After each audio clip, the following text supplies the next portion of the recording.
இதுல நல்ல விஷயம் என்னன்னா, இந்த இரண்டு கட்சிகள் என்ன சொல்லுவாங்க, இன்னைக்கு தான் பிஜேபி தலைவர்களை அண்ணாமலையை தவிர இந்த ரெண்டு கட்சிகளும் புகழ்ந்து பேசுது. அது எனக்கு சந்தோஷம். என்னுடைய மிகப்பெரிய வெற்றி என்னன்னா, பிஜேபியில எங்களுடைய பழைய தலைவர்களுக்கு நான் மரியாதை பெற்றுக் கொடுத்திருக்கின்றேன். தமிழிசை அக்கா தலைவராக இருக்கும்போது என்ன சொல்லுவாங்க இவங்க எல்லாம், பரட்டை என்ன சொல்லுவாங்க இவங்க எல்லாம், சோசியல் மீடியால என்னெல்லாம் எங்க அக்காவை பத்தி கேவலமா பேசுவாங்க. இன்னைக்கு தமிழிசை அக்கா அதிமுகவும் திமுகவும், தமிழிசை அக்கா கடவுள்பா, சிபிஆர் அண்ணன் ராஜாப்பா, முருகன்ஜி ராஜாப்பா, இந்த அண்ணாமலை தம்பி தான் சரியில்லைப்பா. அதனால எனக்கு ரொம்ப சந்தோஷம் என்னன்னா, என் பழைய தலைவர்களுக்கு என்னுடைய காலத்துல நான் மரியாதை வாங்கி கொடுத்திருக்கேன்.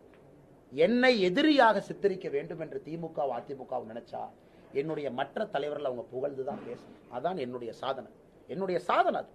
எவ்வளவு அசிங்கமா எங்க தலைவர்கள் பேசுனீங்க. நோட்டா கட்சி, இந்த கட்சி, அந்த கட்சி, எங்கே பிஜேபி இருக்கு, யாரு கலைஞர் கருணாநிதி ஐயா, இங்கொன்றும் அங்கொன்றுமா தெரியுது பிஜேபி. இன்னைக்கு என்ன சொல்றீங்க, அண்ணாமலைனால வளர